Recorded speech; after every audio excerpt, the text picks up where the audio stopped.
இந்த வீடியோ என்ன பண்ணுறேன்னா, ஜிஞ்சோ ஆப்பிள் தான் கரணை கேட்டிருக்காங்க. ஒரு 2500 கரணை கிட்ட கேட்டிருக்காங்க.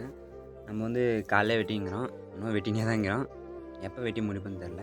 எல்லோரும் வந்து 50 பைசானோடனே அதிகம், நல்லா அதிகம் நினைக்கிறீங்க. ஆனால் இதில் வந்து இருக்கிற வேலை வந்து எவ்வளோ ரொம்ப கஷ்டம் தெரியும். பாருங்கள், இந்த மாதிரி 2 கரணை வரும். இந்த மாதிரி 2 கரணை வந்துச்சுன்னா ஒரு ஸ்டெம்முன்னுவாங்க. இந்த மாதிரி மொத்தமாக 2200 கரணை எடுக்கணும். இப்போ இன்னும் இவ்வளோ கொஞ்சம் தான் மட்டும்தான் எடுத்து வச்சுருக்கோம். இன்னும் கொஞ்சம் எடுக்கிற வேலை இருக்குது. மொத்தமாக இதை பாருங்கள் எவ்வளோ களை இருக்குன்னு.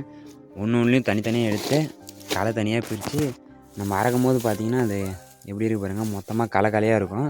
அதனால் இந்த களையை தனியாக எடுத்து ஸ்டெம்மு வந்து கம்மி ரேட்டு தான். ஆனால் நம்ம இந்த வேலை இருக்குது பாருங்கள் நிறைய.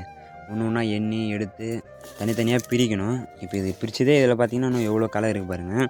இந்தமாரி நிறைய பிரித்து அதனால தான் இவ்வளோ வெறும் ஒரு கரணை வந்து 50 பைசா அப்படின்னு சொல்லிட்டு சொல்கிறோம். ஒன்று வேலை இல்லாமல் சொல்ல.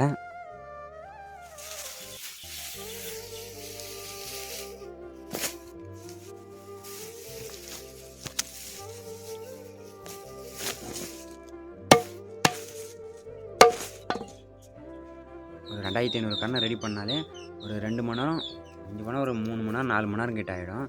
இந்த மொத்தமாக வேலை செஞ்சு இதுவே 2 பேர்கிட்ட வேலை செய்கிறோம். 2 பேர் வேலை செஞ்சாலே இவ்வளோ நேரம் ஆகுது. இது களை கொஞ்சம் அதிகமாக இருந்தாலும் இன்னும் கொஞ்சம் டைம் ஆகும். அதனால் 50 பைசான்றது உங்களுக்கு அதிகமாக தெரியும். ஆனால் வேலை இதில் அதிகமாக இருக்கிறதால நம்ம 50 பைசா வச்சுருக்கோம்.